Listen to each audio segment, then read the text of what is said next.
Lu boleh ya, supaya santai, rileks, dan kita hadir utuh, supaya nggak mikirin PIM gitu, apa gancit, sensi gitu ya, masakan apa. Yuk kita hadir utuh di sini saat ini, santai dan rileks. Wabil khusus kita doakan birthday girl kita doakan kedua orang ibu bapak kita senantiasa yang terbaik dan bermunajat. Pagi hari ini kita sama-sama dimudahkan untuk dilancarkan mendapatkan hikmah dan kesadaran. Amin, santai dan rileks, jangan sibuk pikirannya. Al-Hadiniyah, Al-Fatihah. A'udzubillahi minasyaitonirrajim. Bismillahirrahmanirrahim. Alhamdulillahirabbil alamin, arrahmanirrahim, maliki yaumiddin. Iyyaka na'budu wa iyyaka nasta'in, ihdinas siratal mustaqim. Siratal ladzina an'amta 'alaihim ghairil maghdubi 'alaihim waladdallin. Allahumma arini al-asya'a kama hiya. Amin, amin, amin ya Allah ya Rabbal alamin. Hatur nuhun, dan sekali lagi kita tepuk tangan buat birthday girl kita. Wilujeng dulu, terima kasih. Baik, kita hari ini karena mau masuk pra-Ramadan, sehingga mudah-mudahan Ramadan ini tidak hanya jadi bulan pesta kuliner, itu yang paling penting. Karena kalau cuman mikirin buka di mana, makan apa, jadi kuliner ya gitu. Jadi kita akan memaknai Ramadan ini lebih deep, lebih dalam dari perspektif, sehingga nanti kita menyadari bahwa betapa dahsyatnya bulan Ramadan ini gitu. Ya, baik. Kita akan mulai dari apa yang udah kita bahas. Jadi kemarin kan kita udah mulai bicara tentang pengenalan diri ya, bahwa saya mengawali dari Al-Baqarah awal itu kan kalimatnya gini ya. Alif lam mim zalikal kitab la raiba fi hudalil muttaqin yu'minuna bil ghaib. Nah, di situ ada kata-kata yang namanya ghaib. Nah, ghaib itu nanti kalau mau pakai bahasa sederhana, kalau boleh diambil lawan katanya itu nyata, real atau tampak gitu. Lawan kata. Ya, jadi ada tampak, ada tidak tampak, ada terlihat, ada tersembunyi gitu kira-kira. Ya, ini kita lanjutin dulu yang kemarin boleh ya? Ini yang kemarin masih ingatnya ngomong-ngomong? Oh ingat, bagus. Awas lupa ya. Oke. Nah, dalam artian kalau kita bicara dalam konteks ini, syarat mutlak puasa apa? Nah, kan kita mau puasa nih. Yang disuruh puasa tuh orang yang mana? Nah, orang yang beriman. Oke, jadi ingat ada level paling rendah namanya zolim. Zolim itu gelap, berarti dia tidak mengenal diri. Oke, level berikutnya namanya iman. Pertanyaan, kalau besok kita mau Ramadan, berarti harus iman dulu nggak? Iya. Ini Teteh Inang beriman nggak kira-kira? Oh nggak pede gini sih ya. Kayaknya. Oke. Nanti kita ngerti nih. Kenapa kalimat yang digunakan ya ayyuhalladzina amanu, hai orang-orang yang beriman. Di mana nanti level yang paling tinggi puasa disuruh jadi orang apa? Orang yang takwa. Ya. Ini sangat esensi fundamental banget, simple tapi penting banget. Karena kalau kita nggak ngerti perbedaan mana zolim, mana iman, mana takwa, kita hajar-hajar aja kerjain gitu. Gitu ya. Dalam artian, kenapa pembahasan ini kita mulai? Karena ya nggak apa-apa sih. Misal gitu ya, nggak ngerti-ngerti iman banget, puasa ya puasa aja. Gitu, puasa mah puasa aja nggak apa-apa. Tetapi beneran menjadi sesuatu yang sangat super ketika didasari oleh keimanan gitu. Ya, dan nanti kita ngerti iman itu bukan masalah belief, bukan masalah percaya. Ingat ya, perspektif nomor satu dalam ajaran Islam, kalau kita ngomongin dalam perspektif Islam, tidak disuruh percaya sama Tuhan. Betul nggak? Tapi aku bersaksi kepada Tuhan, bukan percaya. Sip ya? Maka kata kuncinya adalah aku bersaksi. Setelah bersaksi baru percaya. Sekarang percaya tanpa bersaksi namanya pura-pura percaya gitu. Makanya kalimat pertamanya adalah aku menyaksikan langsung, gitu kira-kira. Ya, ini nanti kita akan bahas lebih dalam. Makanya nanti ada saksi, sholat, zakat, puasa, haji. Maka tidak bersaksi gimana mau terhubung sholat? Gimana mau bersih kalau tidak terhubung? Gimana mau puasa kalau tiga-tiganya enggak, gitu kira-kira. Ya, nanti pelan-pelan kita akan ngerti. Sampai sini oke dulu? Sip ya? Dah. Berarti dalam perspektif ini, ya ayyuhalladzina amanu kutiba alaikumusiyam. Hai orang-orang yang beriman, kutiba, it's time. Kutiba tuh udah waktunya, makanya disebut kewajiban. Wajib itu berarti berkaitan sama saatnya nih. It's time. Berarti ini nanti kita berbicara dalam konteks yang namanya waktu. It's time nih. Jadi nanti kita akan ngerti. Saya langsung to the point aja ya. Orang yang beriman adalah orang yang terpanggil untuk melakukan puasa. Bukan diharuskan. Terpanggil. Beda. Ini sekarang datang ke sini terpanggil atau ngerasa harus? Nah, berarti iman. Karena kalau terpanggil pasti ngerjainnya nggak berat. Betul nggak? Nah, maka besok, maaf nih ya, maaf banget nih. Ketika Nabi Muhammad mengatakan banyak dari umatku yang puasa, dia cuma dapat haus dan lapar. Dia cuma pokoknya urusan puasa, aduh besok puasa nih nggak makan, nggak minum, ya udah gitu. Dan dia melakukannya karena tradisinya begitu, dari dulu juga begitu, ya udah gitu. Sehingga yuk kita lihat.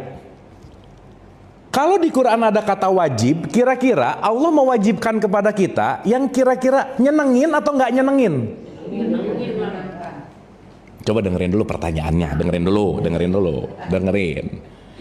Kita boleh main jujur-jujuran nggak? Yuk kita jujur-jujuran. Teteh Inang ya, kalau misalnya sekarang mau makan minum, mending bebas maunya saya, terserah saya kapan aja, mau minum terserah kapan aja, atau diatur-atur, mending yang mana sejujurnya? Bebas. Lagi lapar jam 7, makan. Jam 9 lapar lagi, makan. Betul? Mending bebas, mending gak bebas? Deal? Besok waktu masuk bulan puasa kita dibebaskan atau diatur? Berarti sebenarnya masuk kepada yang menyenangkan atau tidak menyenangkan? Nah, suka kamu jujur gitu deh.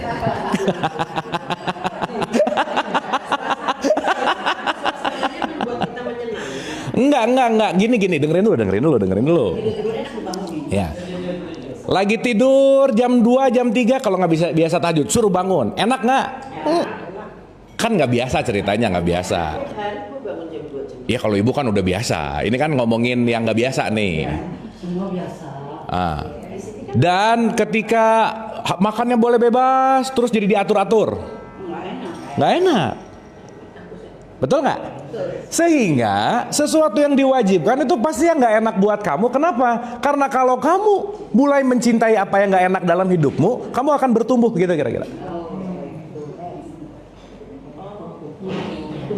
Dapat nggak? Sip.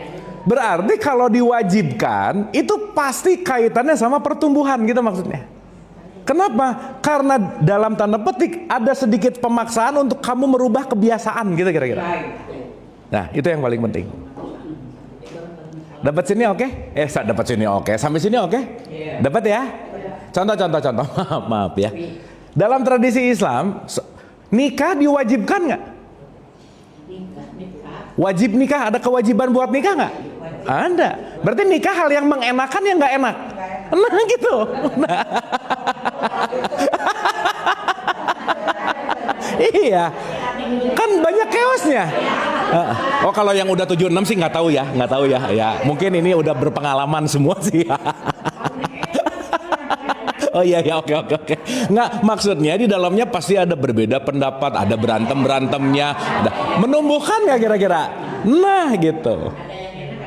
Ada yang enak, ada yang nggak enak, benar sih. Nah tapi betul. Tapi maksud saya poinnya adalah sesuatu yang diwajibkan pasti beririsan dengan perubahan yang namanya kebiasaan. Dah itu dulu. Jadi maksud saya, maaf nih ya, kalau sebelum Ramadan kebiasaannya gitu, habis Ramadan kebiasaannya nggak berubah, berarti nggak Ramadan namanya gitu. Dia cuman nggak makan, nggak minum, mindahin jam makan, mindahin jam minum, udah gitu. Makanya kenapa ada orang-orang yang beriman? Itu maksudnya. Sampai sini oke? Dapat ya? Oke. Nah, sekarang pertanyaannya, kita ulang dulu nih. Alif lam mim zalikal kitabul la raiba fi hudalil muttaqin yu'minuna bil ghaib. Orang yang takwa adalah orang yang beriman kepada yang gaib. Maksudnya apa sih? Ini Nang Teteh beriman sama yang gaib nggak? Ya, maksudnya apa? Iman pada Allah. Ya, betul nggak? Sekarang gini, Allah itu gaib atau wujud? Tuh. Dulu waktu TK, SD, sifat-sifat Allah nomor 1, wujud, kidam, bako, betul nggak? Iya. Nah, jangan-jangan selama ini kita kurang paham apa pemaknaan gaib. Gimana mau takwa kalau tidak memiliki keimanan kepada yang gaib? Kita bahas pelan-pelan di sini dulu boleh ya? Supaya nanti kita tuh nggak ngawang-ngawang gitu loh. Kita tuh nggak cuman kenapa puasa, udah pokoknya dari dulu gitu, emang diwajibin. Itu tidak argumentatif gitu jawabannya. Itu jawaban-jawaban dogma doktrin, pokoknya katanya gitu kira-kira. Sip ya. Nah, sekarang kita bahas dulu nih. Contoh. Orang yang takwa adalah orang yang beriman kepada yang gaib. Oke. Berarti pertanyaannya, kalau kita bicara dalam konteks yang namanya diri, enggak, Ibu. Kira-kira waktu kita puasa itu kaitannya kepada tubuh fisik kita atau kepada jiwa kita? Dua-duanya. Tubuhnya iya, jiwanya iya. Ya, pelan-pelan nih. Ingat nggak kita udah pernah bahas diri kita yang paling tinggi A1 namanya sumber. Bahwa sumbernya itu adalah Allah itu sendiri. Nah, aku satu, innani anallah, aku ini adalah Allah. Oke. Si aku dua memercik menjadi ruh. Itulah yang disebut diri sejati. Ini aku dua, aku satu di sini. Dah. Untuk menjalankan kehidupan, jadilah ada program aku tiga. Ini ruh, ini namanya jiwa. Dibungkuslah pakai aku 4 yang namanya jasad, gitu kira-kira. Pertanyaan. Di antara A1, A2, A3 dan A4, lebih banyak yang kelihatan langsung atau lebih banyak yang nggak kelihatan? Yang lebih banyaknya? Gini, begitu Ibu Inang Teteh ngelihat orang, yang kelihatan jasadnya nggak? Pikirannya kelihatan nggak? Perasaannya kelihatan nggak? Emosinya kelihatan nggak? Jadi sadarilah ketika kita ngelihat apa-apa, yang tidak terlihatnya selalu lebih banyak daripada yang terlihatnya. Maka jangan cepat-cepat menilai gitu maksud saya. Ada orang kelihatan kalem banget, mindful. Tapi kita nggak tahu di dalamnya overthinking banget gitu. Kita nggak tahu. Oke? Sehingga kalau yang gaib ini lebih banyak, maka kewaspadaannya adalah hati-hati jangan terlalu sibuk dengan yang terlihat. Tetapi yang nggak kelihatannya penting untuk diwaspadai gitu kira-kira. Dengar dan apa yang kita lihat sangat fragile. Fragile itu apa ya? Rapuh. Sok, contoh, ngelihat dari jarak 500 meter sama ngelihat dari jarak 100 meter beda nggak? Beda begitu 500. Ini orang nyebelin banget pas dekat, enggak. Jangan dulu dinilai, kita nggak tahu. Berarti indera kita rapuh nggak? Maka jangan terlalu percaya sama indera. Kenapa? Oh, bukan nama Indra, bukan.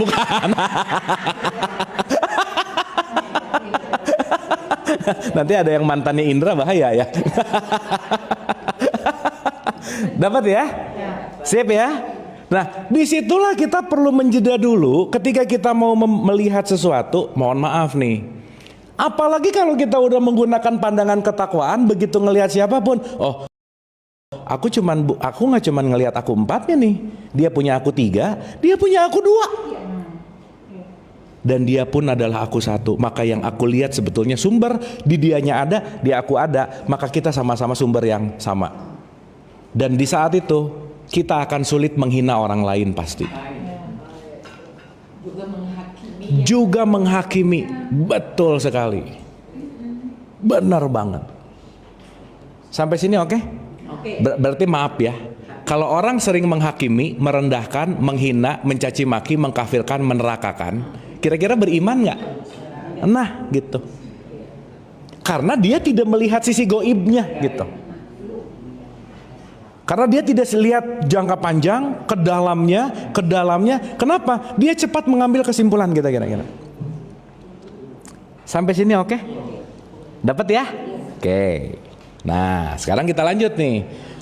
Ini saya mau pakai hitungan lebay ya. Lebaynya gini. Yang goib 99%, yang kelihatan 1%, udah gitu aja. Supaya gampang.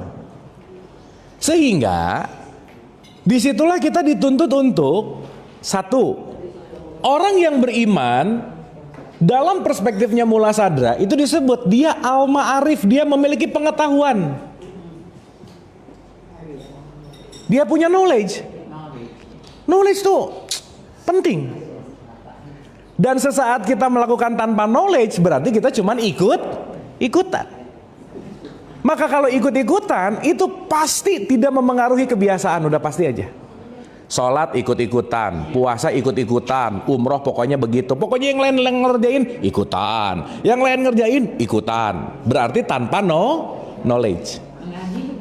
Ngaji juga, Bu. Kenapa ngaji? Yang lain juga gitu, ikutan. Iya, nanti begitu ditanya, emang isi kajiannya apa? Wallahu a'lam bishawab. Nggak tahu. Karena kalau kita ngomongin taksonomi Bloom ya, level of education, tingkat paling rendah itu mengingat, Bu. Remembering itu tingkat paling bawah banget. Baru understanding, baru applying. Sekarang gimana mau mengapply sesuatu kalau kita tidak mengerti? Allahu Akbar, bismillahirrahmanirrahim, baca Al-Fatihah, ditanya, Al-Fatihah isinya apa? Nggak tahu. Iftitah isinya apa? Nggak tahu. Sip ya? Sampai sini oke? Berarti kita lagi mau mendapatkan keilmuan nggak? Di sini? Berarti lagi mau menjadi orang beriman nggak? Nah, berarti ini kira-kira udah cocok buat puasa gitu maksud saya. Karena doing with knowledge and understanding itu penting. Ya, oke. Jadi yang goib sama yang nyata, yang kelihatan lebih banyak yang mana? Goib. Maka nanti di sini lebih akan clear, ngerti kenapa di Al-Baqarah 115 dibilang kemana saja kamu menghadap, kamu melihat wajah Allah, wajah Tuhan. Karena nanti ngerti bahwa oh, aku sudah tidak melihat usianya, aku sudah tidak melihat jabatannya, aku sudah tidak melihat status sosialnya. Kenapa? Yang aku lihat aku duanya. Dia punya ruh, aku punya ruh. Dia bagian dari Allah, aku bagian dari Allah gitu. Sampai sini clear? Nah, saya mau kasih analogi nih. Tolong diingat ini baik-baik ya. Aku 3 dan aku 4 itu namanya dunia. Aku 1 dan aku 2 itu namanya akhirat gitu. Sampai sini oke? Berarti kita ini hidup di dunia bukan? Atau hidup di bumi? Tempatnya itu dunia atau bumi? Bumi. Jadi dunia itu apa? Dunia itu adalah sudut pandang. Atau kita sebut ini adalah bagaimana aku memberikan makna. Oke? Akhirat itu adalah seapa adanya. Ini adalah realitas. Sampai sini oke? Dikit lagi ya, dikit lagi aja. Berarti si jiwa kita, contoh-contoh, di ruangan ini yang beda, aku 1, aku 2, aku 3, aku 4. Yang mana yang beda? 4, semuanya beda-beda.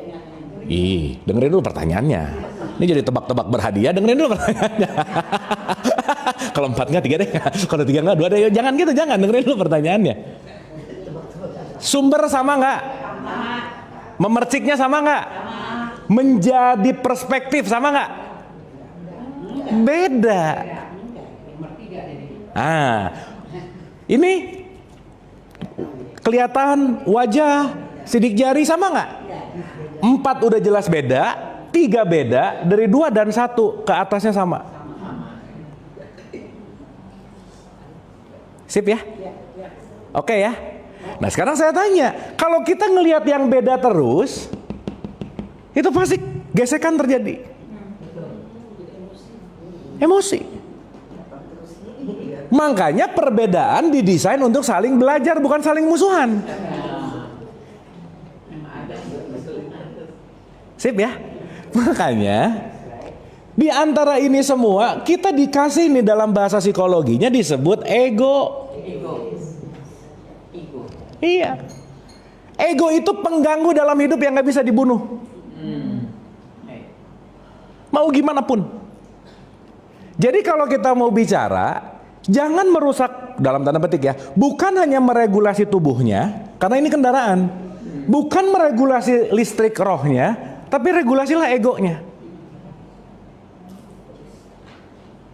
Berarti musuh semua manusia itu manusia lain atau egonya? Nah gitu. Berarti ego, maaf ya, ego itu urusannya pada dunia atau akhirat? Dunia, kan ada di aku 3. Jadi orang yang duniawi adalah orang yang memegang egonya, gitu kira-kira. Egoistik. Jadi awas nih ketika ada, ini tetangga ya kaya banget tapi nggak pernah tahajud, nanti ya di dunia mungkin dia bahagia tapi nanti di akhirat. Nah itu namanya nyinyir religius namanya ya. Nyinyir lagi. Bukan gitu, bukan.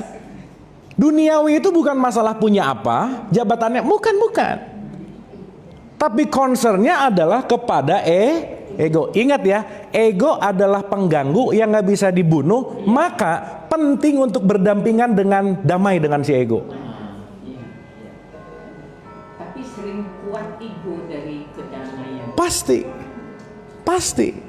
Berarti kalau egonya lebih kuat, tiap hari egonya dikasih makan. Makanya jadi besar. Jadi maaf ya, once kita ngomong kita puasa nggak ngasih makan, nggak ngasih minum, termasuk jangan kasih makan minum egomu nggak kira-kira? Iya, nggak makan nggak minum timbal soto, tapi si ego dikasih makan terus, nggak puasa namanya. Dapat ya? Clear ya? Jadi indikator parameter puasa bukan masalah nggak makan nggak minum, bukan. Itu satu. Nah sekarang kita berbicara dalam 2 wilayah yang sangat penting. Bulan puasa itu 30 hari. Oke? Atau bulan Ramadan aja biar gampang.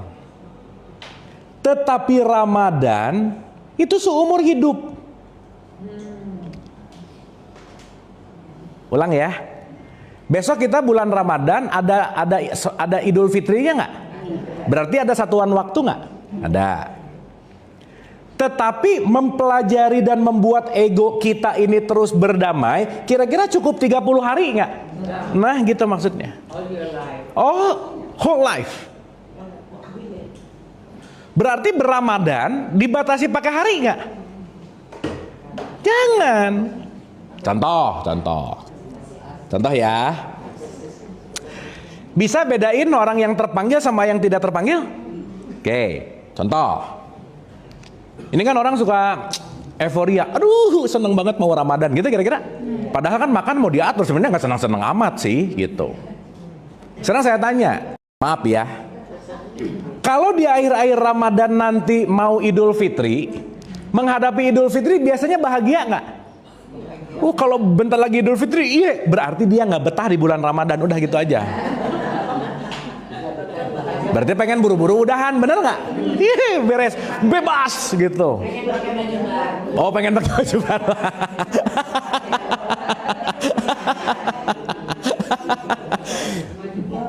Tante Inang kemarin saya bikin video ya. Kalau mau main sama teman, puas-puasin sekarang. Karena di bulan Ramadan ini temannya diikat gitu. Kan setan diikat ya waktu bulan Ramadan ya. Ya. Tapi di bulan Ramadan masih banyak yang ngegosip nggak? Masih banyak yang ngomongin orang nggak? Terbukti kalau setan cuma diikat, mulutnya nggak diplester, dah gitu aja. Nah, gitu. Ya, jadi dia juga jangan lupa diplester gitu. Ini penting nih. Kakinya diikat. Iya, tangan kaki diikat, tapi tetap ini masih bisa memengaruhi gitu. Iya. Sip ya, dapat ya. Oke. Jadi bulan Ramadan berapa hari? Bulan-bulan 30 hari. Kalau berRamadan seumur hidup, whole life. Maka selesai bulan Ramadan ada namanya Syawal. Syawal itu artinya melakukan improvement, do improvement for your life. Berarti pertanyaan saya, maaf nih ya, selama bulan Ramadan itu bulan latihan bukan? Iya. Justru orang kebalik, di latihan menang terus, begitu satu Syawal pas perang beneran kalah mulu gitu. Sok contoh, kalau kita sekarang gak makan gak minum, terus orang sekitar kita gak makan gak minum, hebat gak? Biasa aja, orang semuanya juga gak makan gak minum. Apalagi bangga dengan puasanya tamat gak makan gak minum, karena kenapa? Semua warung disuruh tutup. Aneh. Oh, aku tuh tamat puasa, kenapa? Gak ada warung yang jualan. Ya wajar.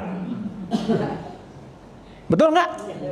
Tapi yang terbaik adalah orang lain makan, orang lain minum, orang lain buka dagangannya, dan aku tetap berpuasa. Itulah yang disebut namanya puasa yang sejati gitu. Jadi maaf nih ya, bulan Ramadan mulai 1 Ramadan nanti, tapi berRamadan sejati mulainya 1 Syawal. Jadi bulan Ramadan 1 bulan, tapi berRamadannya 11 bulan. Awas nih, jangan habis 1 Syawal bebas. Ngaco lagi. Waktu bulan Ramadan ngundang anak yatim baik, sedekah tiap hari. 1 Syawal pelit lagi. Ya jangan. Waktu bulan Ramadan lagi puasa, nggak boleh marah, nggak mau marah. Diam aja. Bagus 30. 1 Syawal diluapin, ngamuk lagi. Nggak gitu. Sip ya.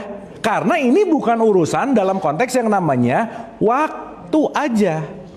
Karena kita lagi berbicara aku 3 nih, long term ego gitu. Jangan lupa ya, kita bisa menjadi kita saat ini karena kita melatih itu seumur hidup. Jadi jangan heran kalau kita sekarang pemarah, terus untuk jadi orang yang gak pemarah susah banget. Ya iya, latihannya 50 tahun. 76. Dapat ya? So kata kuncinya adalah kita lagi berbicara dalam yang namanya long period ibadah yang gak ada waktunya gitu. Oke? Sip ya? Nah, kita lanjut. Sampai sini oke? Mulai get something nih? Dapat ya? Nah, jadi mudah-mudahan besok tuh gak hanya mikirin buka, sahur, masak. Udahlah. Bukan itu gitu. Esensinya bukan pada tidak makan dan tidak minum. Nah, sekarang begini. Kalau kita misalnya tahu dan mulai menyadari, oke. Contoh ya. Ya ayyuhalladzina amanu kutiba alaikumus syiyam. Hai orang-orang yang beriman. 1, orang beriman memiliki pengetahuan. Ya, memiliki pengetahuan. Jadi nanti ada di surat 42 ayat 52, kamu belum beriman kalau kamu belum tahu kitab. 42, 52. Dari 51 juga boleh, 42, 51, 52. Artinya, segala bentuk yang kita lakukan perlu tahu argumen logiknya. Kalau kita nggak ngerti argumen logiknya, ngerjainnya nggak enjoy pasti. Kalau orang tahu ketika aku tidak makan dan tidak makan dan tidak minum itu membuat tubuhku memiliki dan mengeluarkan sel atau sesuatu hal yang namanya autopagi yang membuat sel-sel yang lama jadi mati dan lebih sehat, mau nggak ngerjainnya kira-kira? Mau. Cuman pada saat itu mungkin belum ngerti isi esensinya, puasa dapat pahala. Ya nggak apa-apa lah, nyari pahala dulu. Boleh lah, nggak apa-apa. Tapi masa mau gitu terus gitu? Berarti mengerjakan dengan understanding dan mengerjakan tanpa paham apapun, perbedaannya dari apa? Dari keimanan pasti. Kenapa sih kamu nggak makan nggak minum? Karena aku butuh, bukan aku harus. Kenapa kamu nggak makan nggak minum? Aku terpanggil untuk membuat riset tubuh ini, karena aku perlu mencintai tubuh ini sebagai kendaraan aku setiap hari. Dan orang yang tidak ngurus kendaraannya pasti rusak. Sehebat-hebat aku tiganya, aku duanya bagus, tubuhnya rusak, nggak bisa ngapa-ngapain. Dan nggak ada yang bisa mewakilkan tubuh ini mau rusak mau nggak, kecuali kebiasaan. Mau itu kebiasaan makan, minum, olahraga, tidur, berpikir, itu semua kita yang menentukan. Contoh, Inang Teteh, kita penting untuk menyadari marah 5 menit. Ini termasuk orang yang suka marah atau sering marah? Oh, kadang-kadang, bagus. Tergantung suasana. Ya. Berarti kalau kita menggantungkan kepada suasana berubah, kita ikut berubah nggak? Berubah. Berarti yang terpenting bukan suasana yang memengaruhi, tapi aku yang pandai memaknai suasana. Itu yang penting. Betul nggak? Jangan begitu orang lain marah, ikut marah. Ketrigger namanya. Orang lain benci, ikut benci, ketrigger. Marah 5 menit, sistem imun tubuh kita mati 6 jam. Berarti yang keluar adalah hormon stres, kortisol. Berarti waktu marah, sebenarnya yang lagi tersiksa siapa? Tapi kecanduan, coba, aneh nggak? Berarti begitu ngelihat orang lain kesal dan marah dan jadi marah beneran, ketrigger untuk aku jadi sakit. Yang membuat sakit buat dia, bukan dia. Tapi yang paling gampang dalam hidup adalah nyalahin. Aku tuh gini gara-gara kamu. Aku tuh gini gara-gara gitu kira-kira. Sehingga ya balik lagi ketika kita menyadari hal ini semua yang kita lakukan untuk diri kita masing-masing. Clear? Oke? Oke. Sehingga nanti begitu masuk 1 Ramadan, aku beneran butuh. I really need this.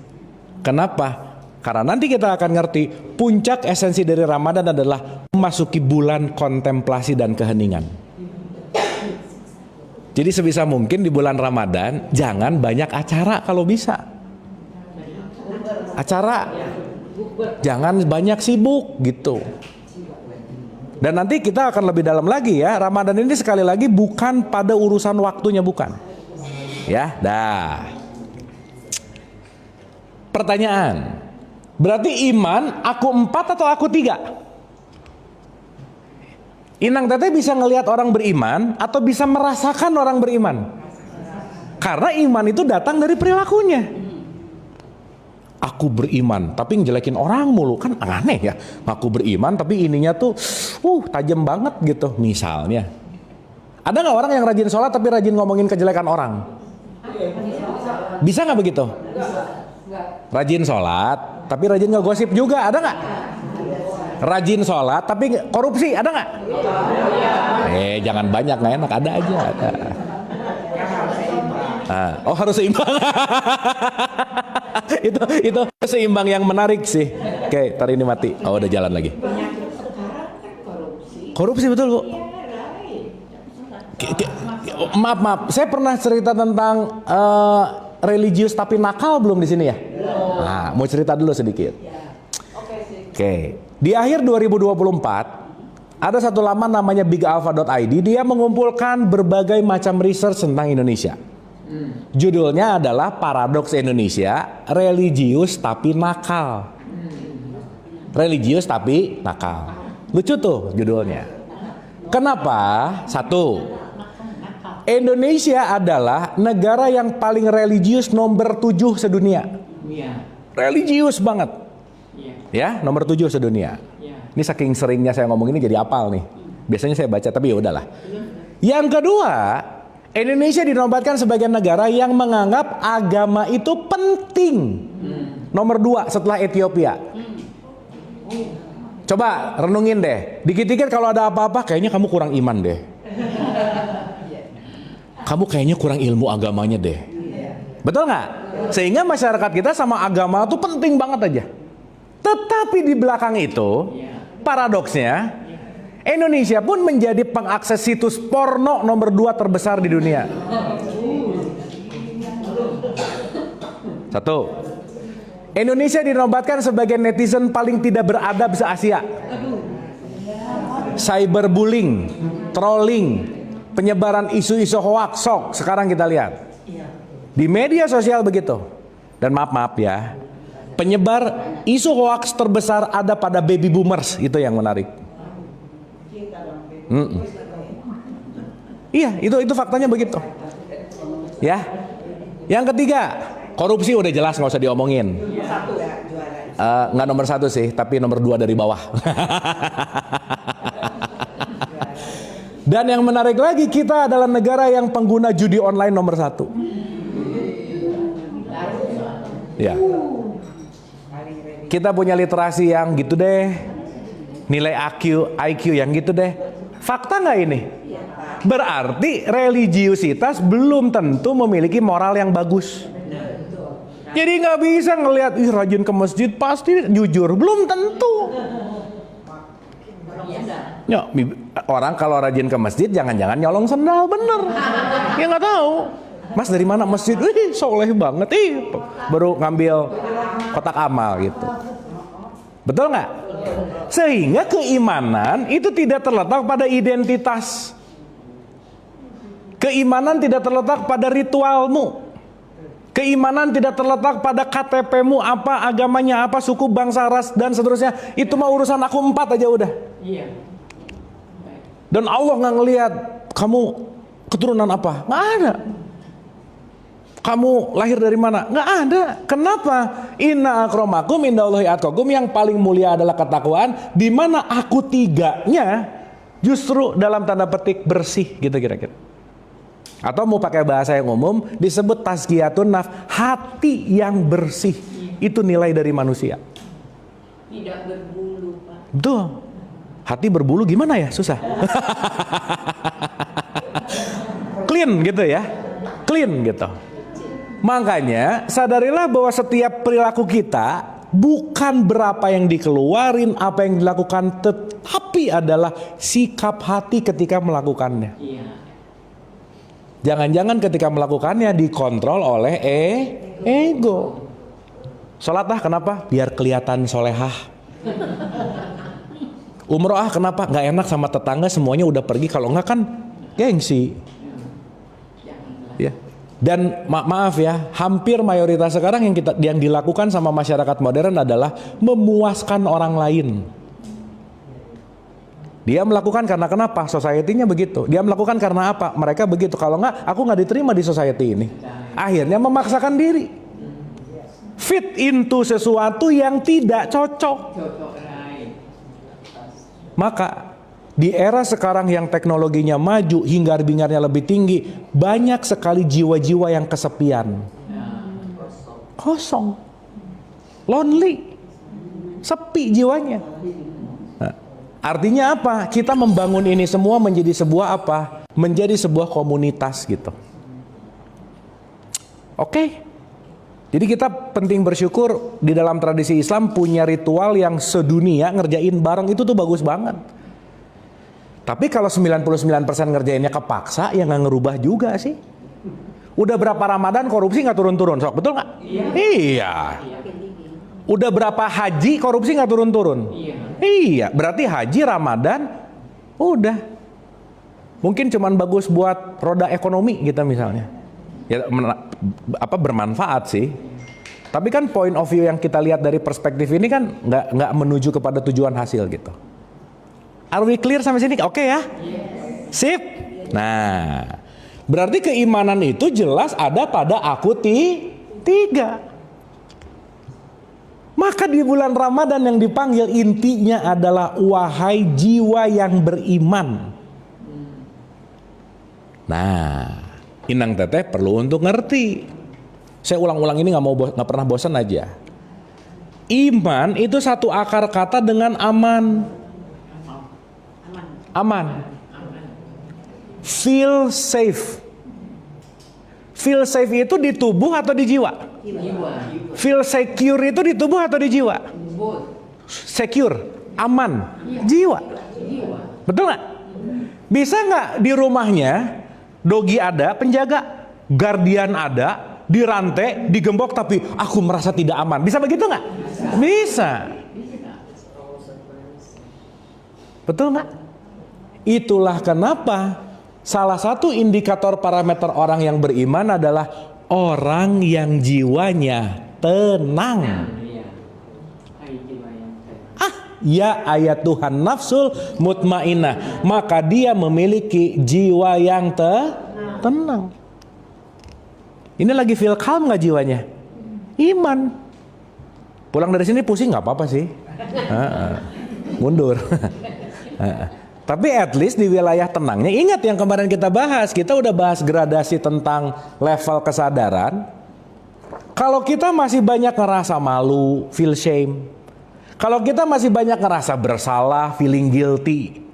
Kalau kita masih banyak banget apatis, alah udah nggak bisa lagi deh, udah putus asa. Kalau kita masih banyak dalam keadaan sedih banget gitu karena kemelekatan yang tinggi, banyak ketakutan, keinginan yang berlebihan, kemarahan yang berlebihan, dan bangga yang berlebihan, itu level-level bawah. Itu udah bahas kemarin. Sip ya? Jadi Ramadan, it's all about your feeling. Maka keterpanggilan itu nggak bisa kalau nggak ngerti gitu.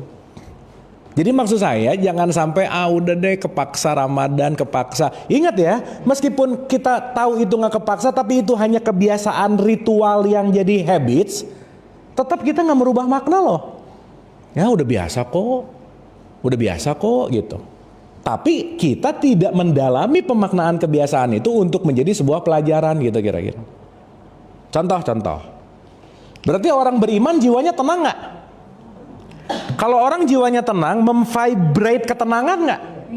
Maka dia akan terasa membawa ketenangan bagi lingkungannya. Itu iman tuh. Contoh ya, Inang Teteh kalau ketemu orang teman, dia tuh kalau di komunitas tuh sebagai cheerleader. Cheerleader tuh kalau ada dia tuh rame, happy, pokoknya dia membawa suasana cair aja. Ada nggak tipikal orang-orang gitu? Pokoknya begitu dia datang, menyenangkan gitu. Keberadaan itu membuat situasi itu jadi bikin happy gitu. Ada nggak yang begitu? Dia kira-kira memiliki good soul nggak? Vibratnya enak, vibesnya tuh enak. Tapi sebaliknya, ada nggak begitu dia datang ngelihat mukanya, ya dia lagi gitu. Ya lo lagi. Dia datang tuh kita jadi kayak terintimidasi gitu. Aduh pengen jadi tiba-tiba pengen jadi ngerasa udahan pengen pulang, pengen tiba-tiba jadi ngelihat 1 menit jadi kayak 1 jam gitu. Bisa bedain ya? Bisa. Nah, maka dalam perspektif ini kalau kita bicara dalam konteks keimanan adalah jiwamu yang tenang. Nah sekarang pertanyaannya, tenangnya jiwa ditopang oleh tenangnya juga kendaraannya nggak kira-kira? Iya. Gimana mau tenang kalau ininya nggak mau diam? Sini. Hektik terus gitu, sibuk. Makanya aku 4 ditenangkan, namanya tumak ninah. Tumak ninah pernah dengar nggak? Sholat itu perlu tumak ninah nggak? Iya kan, sholat itu kan nggak boleh banyak gerakan-gerakan aneh kan? Supaya apa sih? Diam, still. Kalau pinjam perspektifnya Bible, I'm still, I'm with you. Ketika aku diam, aku bersama, aku 2, aku 1 gitu. Contoh. Allah sayang banget nggak sama kita? Iya. Cuman kadang-kadang kitanya nggak mau disayang sama Allah. Contoh ya, saya sering kasih analogi ini. Ini barang di sini, benda ya. Kalau saya pindahin ke sini, dia bisa berubah letak geografi, dia bisa pindah tempat, betul nggak? Iya. Oke, asalnya di sini, dipindahin ke sini, dia bisa berubah, dia bisa pindah, betul nggak? Apa yang membuat dia bisa berubah dan bisa berpindah? Pertama, ada yang memindahkan. Tapi faktor apa yang penting juga? Karena dia tidak ngapa-ngapain.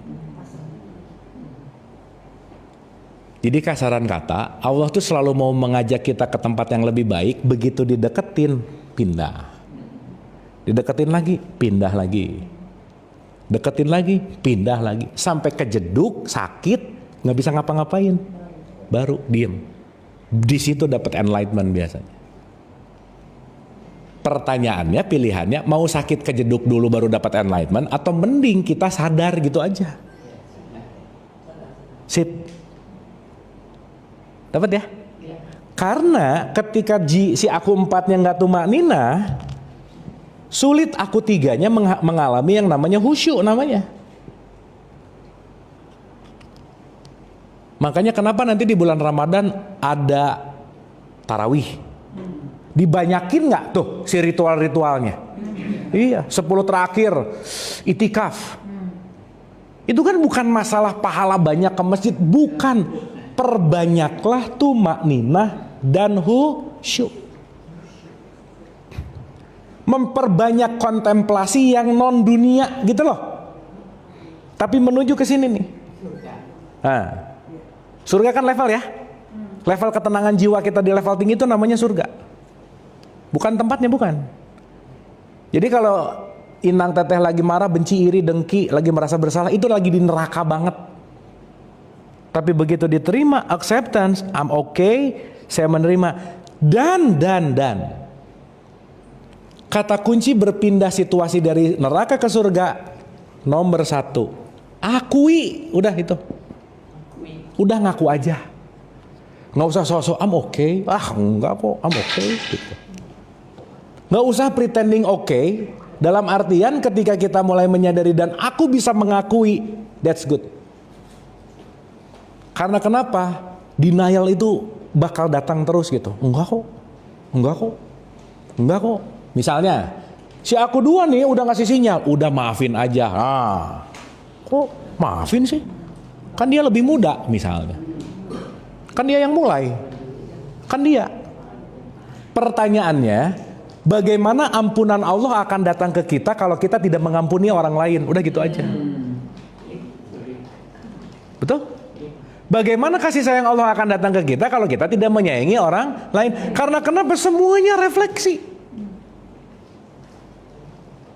Dan jangan lupa, hal yang paling penting untuk diampuni, nomor 1, orang lain. Nomor 2, kejadiannya. Nomor 3, apa coba? Dirimu sendiri. Untuk memaafkan diri, mengampuni diri, itu PR paling besar. Dan itu nggak bisa kalau tidak dilatih. Maka bulan latihannya namanya bulan Ramadan. Oke? Sip ya? Oke, lanjut. Saya ulang dulu dikit boleh ya? Supaya jadi resume sementara dulu. 1. Hai orang-orang yang beriman. Siapa yang beriman? Atau untuk puasa supaya jadi takwa. Siapa yang takwa? Orang yang beriman kepada yang goib. Berarti ada yang harus diurus, bukan yang kelihatan aja. Yang nggak kelihatannya juga diurus. Kenapa? Kita punya mental di aku 3, kita punya jiwa di aku 3, kita punya pikiran, perasaan, emosi, memori, macam-macam. Sehingga kalau 3-4-nya udah mulai oke, gampangannya si aku 2 nanti turun. Mewadahi aku 3. Contoh. Kalau jiwa kita banyak kotoran gini, anggap aja banyak kotoran ya. Kotoran nih banyak banget. Bahasa gampangnya, Si aku dua kalau mau memasukkan sesuatu udah nggak ada wadah gitu. Kepenuhan. Gelas kalau kepenuhan diisi keluar lagi nggak? Berarti kalau dia mau diisi harus diapain? Kosongin, bersihin. Makanya dalam perspektif tasawuf nomor 1 itu taholi, keluarin dulu yang udah ada. Tahali, bersih. Tajali, nanti diisi. Oke? Nah, pertanyaan. Berarti ketika kita mulai memperbaiki ketenangan kita, mulai tumak ninah, nggak terlalu sibuk, mulai bisa mengampuni, mulai bisa detachment, mulai bisa menahan amarah, kira-kira si kualitas jiwanya membaik nggak? Pasti. Dan itu perlu satuan waktu. Nggak bisa. Oke. Jangan lupa ya, kita ngotorin jiwa kita tuh seumur hidup.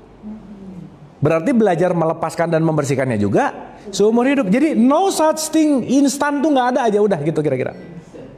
No instan, betul. Ya nggak bisa lah ngumpulin lemak 40 tahun, nge-gym sebulan pengen six pack, nggak bisa. Gimana sih lemaknya aja banyak banget misalnya.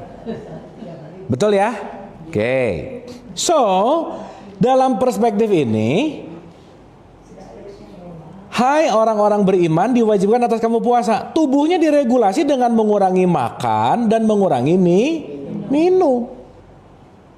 Kenapa? Karena makan dan minum adalah part dari external world yang dimasukin ke sini. Jangan lupa, bukan masalah makan minum lemper kek, kue lapis, bukan. Kita juga tiap hari memakan informasi. Berarti informasi harus dipilah nggak? Iya dong. Kira-kira nggak terlalu penting untuk tahu? Nggak usah. Nggak usah semuanya dimasukin gitu. Jangan-jangan bukan hanya dimasukin ke sini, dimasukinnya ke sini lagi. Begitu bangun terjadi, aduh, masuk. Jadi FOMO gitu kalau pakai anak-anak Gen Z sekarang. Jadi pengen tahu terus, tapi jadi kecanduan untuk jadi ketakutan, takut nggak tahu informasi gitu. Ketinggalan. Kudet bahasa sekarang. Nah, kurang update.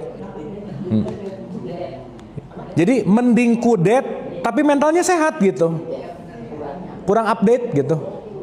Karena tidak semua update kita perlukan. Oke? Nah, saya mau membagi 3 nih. 1. Nomor 1 disebut lingkar pengaruh. Lingkar apa? Aku bisa memengaruhi langsung nggak kira-kira? Pilah-pilah yang aku bisa memengaruhi langsung. Contoh. Bangun tidur. Program ini pemerintah mengalami itu, aduh pemerintah nih pusing negara. Udahlah negara mau ngapain, udah bukan urusan kita juga sebenarnya gitu. Tapi bukan nggak mikirin, bukan nggak peduli, tapi aku tidak bisa memengaruhi langsung, betul nggak? Yes. Pertanyaan, yang bisa langsung dipengaruhi apa? Responnya kita. Maka di yang kedua disebut lingkar peduli. Boleh peduli, tapi kalau aku tidak mempengaruhi, nggak usah over juga gitu. Setiap ngelihat di jalan, aduh kasihan. Kan kita bukan dinas sosial ya. Tapi lakukan yang bisa aku pengaruhi apa? Ya udah. Mother Teresa bilang, kalau kamu nggak bisa ngasih makan 1000 orang, kasih makan 1 aja. Dan yang ketiga paling luar itu disebut lingkar perhatian. Yang cuman bisa diperhatikan, udah perhatikan aja. Ada kepedulian, tapi nggak usah menjadi persedikitlah jadi Sinterklas syndrome gitu loh, Bu. Pengen jadi orang baik buat semuanya, nggak bisa. Ingin memperbaiki semuanya, nggak bisa. Kenapa? Yang bisa kita kontrol adalah sesuatu yang bisa kita pengaruhi langsung. Sampai sini oke? Contoh, saya kasih contoh supaya nanti ngerti bahwa banyak hal yang bukan urusan kita, kita urusin gitu maksudnya. Nah, termasuk keyakinan orang. Nah. diurusin, sekedar mengingatkan, ngurusin mulu orang, gitu. Ya, contoh. Kalau saya naik motor, saya sendiri naik motor, saya bisa mengendalikan langsung motor nggak? Ke kanan terserah saya nggak? Tapi kalau saya dibonceng, bisa ngendaliin motor nggak? Nah gitu. Orang yang membonceng tidak punya lingkar pengaruh, tapi dia punya lingkar peduli. Yang dia bisa ngingetin, mas jangan ngebut. Udah. Selebihnya bukan urusan kita. Tapi konsekuensi kita mau dibonceng sama dia gitu aja. Betul nggak? Sip. Kalau mau pakai bahasa simpelnya, nggak usah kebanyakan ngurusin sesuatu yang bukan urusan kita gitu.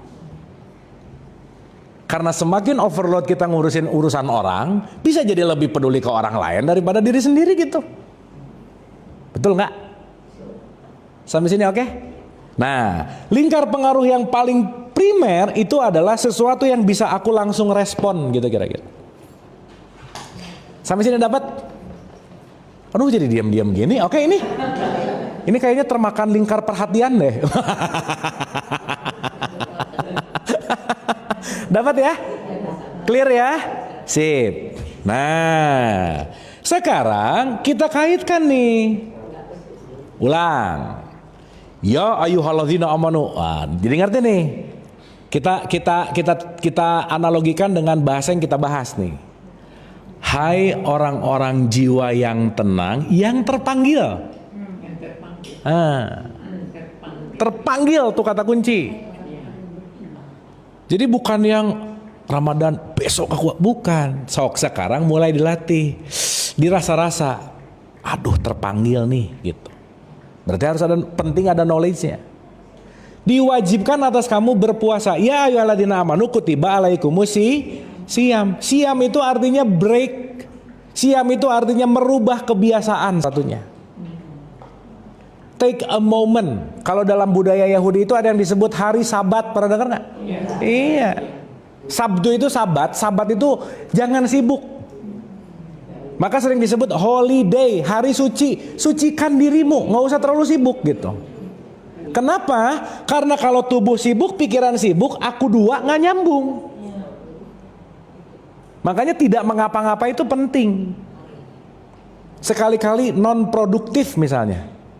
Anyway ya, ini yang terjadi di era modern sekarang. Sekarang yang menjadi currency seseorang kalau ditanya sibuk apa?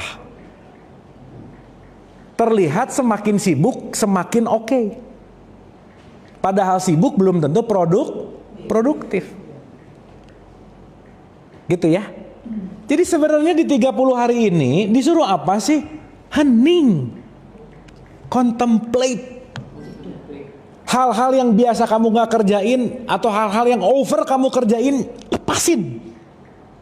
Nah, supaya kamu banyak waktu untuk Tuhan gitu bahasanya. Supaya kamu banyak waktu untuk Allah gitu kira-kira. Makanya rakaat diperbanyak, bangun lebih early, semua ibadah-ibadah diperbanyak. Kenapa? Detachment dari semua old habits kita membentuk new habits namanya. Sampai sini. Nah, kalau boleh saya kasih analogi lagi, Inang dan Teteh dari sekarang mulai dirasain 30 hari nanti Ramadan aku mau ngerubah kebiasaan buruk aku yang mana ya? Sok dicari satu aja. Kita punya kebiasaan buruk gak? Pasti ada. Ya banyak boleh lah. Cari kira-kira yang paling urgent dan mulai dilatih dari mulai besok 1 Ramadan. Misal, kebiasaan buruknya kalau ada apa-apa marah dulu. Misal, deal 1 Ramadan saya mau merubah 30 hari. Kalau ada apa-apa saya gak mau marah dulu. Misal ya, ada orang baru sadar kalau dirinya pelit misalnya. Duh aku pelit ya ternyata. Sok dilatih. Tingkat pelitnya diturunin tuh 30 hari. Nyinyir, dilatih. 30 hari jangan nyinyir.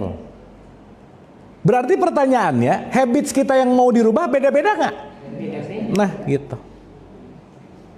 Sesaat Inang Teteh tahu habitsnya yang mau dirubah apa, itu maknanya sedang mendapatkan hilal.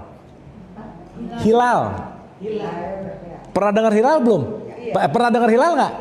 Hilal itu kan bulan di sana.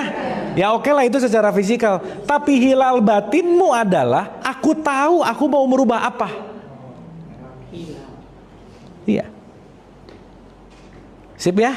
Ini mumpung masih ada waktu nih. Coba dirasa-rasa lagi. Kayaknya di bulan Ramadan aku mau latihan jadi orang yang gak cerewet misalnya. Aku mau latihan jadi orang yang gak terlalu kepo gitu misalnya. Nah, awalilah dengan niat. Ingat niat penting. Inang teteh dalam keseharian yang dilakukan banyak pakai niat atau nggak banyak pakai niat? Nah, nggak ada, yang pakai niat satu paling, sisanya nggak berniat. Belanja pengen 1, pulang 10, ya 9-nya nggak niat, tapi pengen, bener nggak? Jadi niat penting banget nggak? Makanya dalam ceramah-ceramah yang sering diungkapkan, selalu perbaharui niat. Kenapa? Kalau berniat pasti sengaja ngerjainnya. Kalau nggak berniat, nggak sadar ngerjainnya. Dapat nggak? Orang yang sengaja ngerjain dengan niat, dia siap menerima konsekuensi, itu yang penting. Marah nggak niat, benci nggak niat, nyinyir nggak niat, termasuk sholat jangan-jangan nggak niat, niatnya cuma ngomong. Mau besok puasa, nawaitu saumagodin. Bukan niat sih, mulut yang ngomong niat, ininya belum tentu niat gitu. Dapat ya? Jadi poin pentingnya adalah bagaimana kita selalu memperbaharui niat. Oke, Inang teteh? Sip ya? Jadi boleh saya kasih PR? PR-nya adalah cari hilalnya. Aku mau ngeberesin apa, kebiasaan apa nanti di bulan Ramadan. Cari hilal di dalam diri sendiri. Dicek. Salah satunya, lihat feedback orang terdekat, itu penting. Karena feedback orang terdekat itu adalah fraction soul kita. Itu adalah bagian dari jiwa kita yang kita kadang-kadang gak sadar.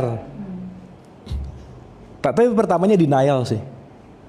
Kamu tuh gini, enggak. Nah, kamu tuh enggak. Nah, kalau orang terdekat yang ngomong tuh jadi singa sih biasanya, gitu. Nah, karena intensinya tinggi gitu. Sip ya. Sehingga nanti kita akan ngerti, oh, feedback dari sekitar itu akan memberikan sinyal, justru hilal akan ada di situ gitu.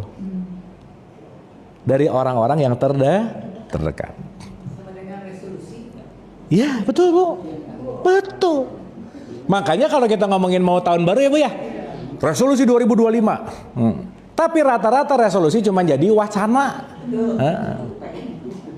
Contoh nih, resolusi 2025 yang sudah direncanakan dari 2024, yang sudah dipikirkan dari 2023, yang udah pengen banget dari 2020 nggak kejadian semuanya. Wacana. Nah, jadi start dengan hilal kita masing-masing, nggak usah yang gede-gede, simple tapi dilatih.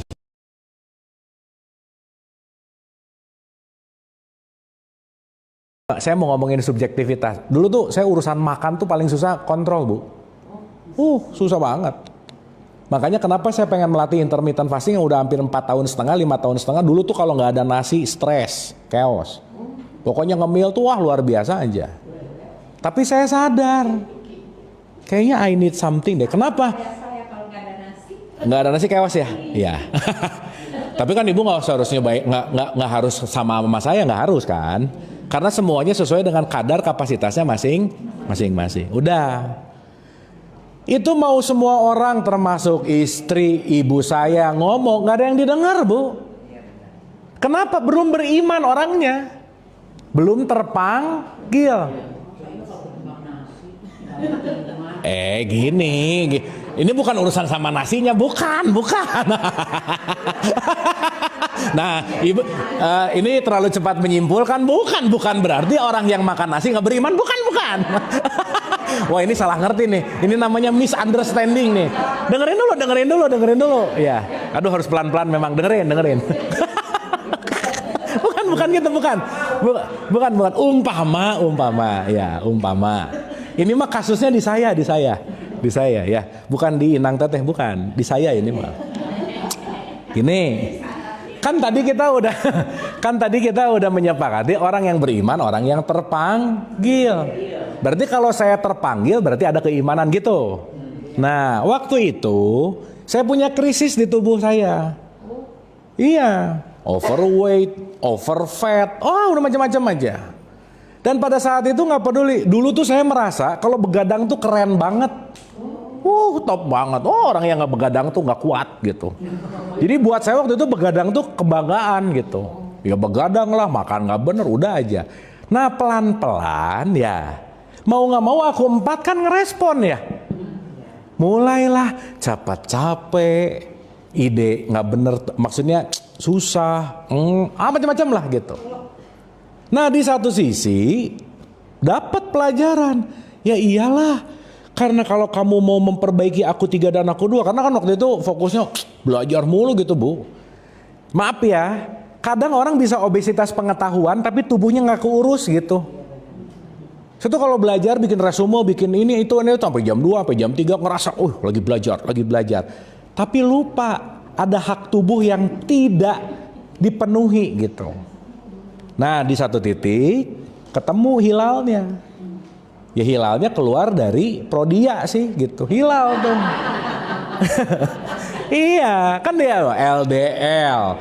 Oh ini vitamin nih. Buset nih. Nih hilalnya gak beres nih gitu. Jadi bayar hilal sekitar 1,2 juta untuk check up berarti kan. Dah hilal keluar. Mulai beriman gitu. Terpanggil. Kalau saya yang gak merubah, saya yang gak ada yang nolok. Habis terpanggil baru ibu saya, istri saya ngomong, dari dulu. Iya, kan baru beriman gitu. Berarti baru terpanggil. Jadi bukan yang nggak makan nasi nggak beriman, bukan. Sip ya. Nah, maksud saya, sok sekarang Inang Teteh get contemplate. Karena mohon maaf ya, seberapapun usianya, jadi new self itu penting. Penting loh untuk melepaskan makna lama. Karena kalau kita tidak melepaskan makna lama, kita akan ada dalam realitas yang sama. Contoh, masa lalu bisa dirubah nggak? Bisa. Maknanya, faktanya nggak berubah. Contoh. Ada 2 orang di depan Pantai Kute, yang satu senyum, yang satu nangis. Karena yang senyum baru jadian pacaran, yang nangis baru diputusin. Dua-duanya faktanya Pantai Kute bukan? Iya. Berarti satu fakta bisa dimaknai berbeda-beda nggak? Jadi kalau sekarang kita nggak merubah makna lama, yang kita ngomong dia tuh jahat sama aku, termemori menjadi trauma, nggak merubah maknanya, dia selamanya jadi orang jahat. Tapi begitu ngerti, ya ampun, ternyata dia bukan jahat. Ternyata dia melatih kesabaran aku. Berubah gak maknanya? Faktanya berubah gak? Nah ketika kita merubah makna, kita merubah diri pasti. Nah orang yang tidak punya keluasan untuk merubah makna, stres, depresi, anxiety, mohon maaf banget nih ya, lepas usia 40-50 memang PR banget sih. Karena sudah fired and wired kalau bahasa neuroscience, ininya udah kopah gitu. Apa ya kopah teh ya? Keras kepala. Bukan keras kepala juga sih. Kalau apa, kotoran tuh udah berkarat, that's it. Rusty, that's it. Gitu. Tapi bukan berarti enggak, bukan. Sip ya? Oke? Siap kontemplasi? PR nih. Ya, semoga kita sama-sama dalam bulan Ramadan tidak meninggalkan hari tanpa adanya kontemplasi. Do for yourself. Dah. Inang Teteh Ramadan bukan buat cucunya, buat keluarganya, pasangannya, bukan. This is for myself, untuk self love. Karena aku mau merubah maknaku dari apa yang aku selama ini memaknai buruk mulu gitu. Terutama pemaknaan kepada orang-orang terdekat itu penting. Karena orang terdekat balik lagi pasti high voltage, pasti. Ya. Sendok sama garpu ting tong gitu nggak? Nggak ada sendok sama sendok tetangga ribut mulu, nggak ada. Yang dekat semua pasti ya gitu. Dia akan ribut. Oke? Clear? So Inang Teteh selamat berRamadan. Enjoy. Let's celebrate loh ya. Tapi celebrate-nya dari soul. Bukan pokoknya orang lain gini, bukan. Jiwanya. Yuk latihan terpanggil. Aku mau Ramadan, aku semangat, kenapa? Me time. This is my time untuk merubah old habits. Aku mau latihan 30 hari. Dah, antusias. Nah, sebelum tahu mau dirubah, tahu dulu yang mau dirubahnya apa. Jangan kosongan masuk bulan Ramadan, puasa aja, tapi nggak ada misi gitu. Berarti misinya personal nggak? Sangat personal. Ya, misinya personal tapi dilakukan bareng. Jadi personal goalsnya nanti yang dapat gitu. Oke? Sip? Dapat sesuatu hari ini? Dapat ya? Sip ya? Semangat? Deal? Aku tunggu ceritanya di bulan pas nanti kita halal bihalal. Ya, aku tanya satu-satu. Ya.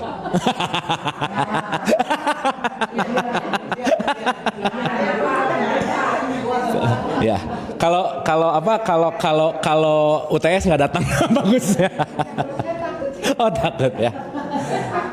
Oke, sip ya. Kita akhiri dulu supaya santai dan rileks. Kita tenang, kita kontemplasikan yang kita dapat, jangan sibuk, lepasin semuanya. Nyaman, rileks, tidak tergesa-gesa, santai aja. Bersyukur, berterima kasih kepada Allah. Terima kasih kepada tubuh, semua organ-organ tubuh.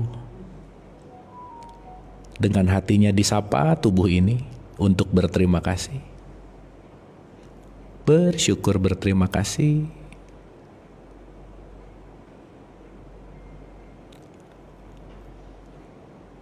Dari lubuk hati terdalam, terima kasih kepada Ibu Bumi. Terima kasih kepada semua keberadaan. Wabil khusus berterima kasih kepada Allah. Bersyukur.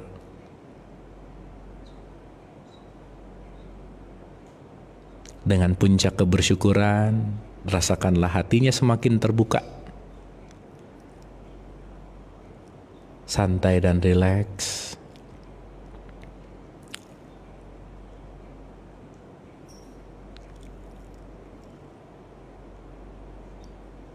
Tidak perlu dipikirkan, niatkan saja. Ampunilah dan maafkanlah siapapun yang masih dibenci. Kejadian yang masih ada trauma, terimalah. Dan sedalam hati, sepenuh jiwa, maafkanlah dirimu. Terimalah dirimu seapa adanya, tanpa tapi,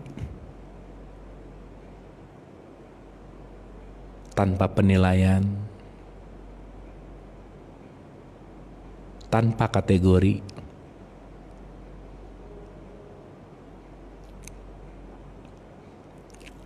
Dan niatkan dalam hati yang terdalam, aku mencintai diriku seapa adanya.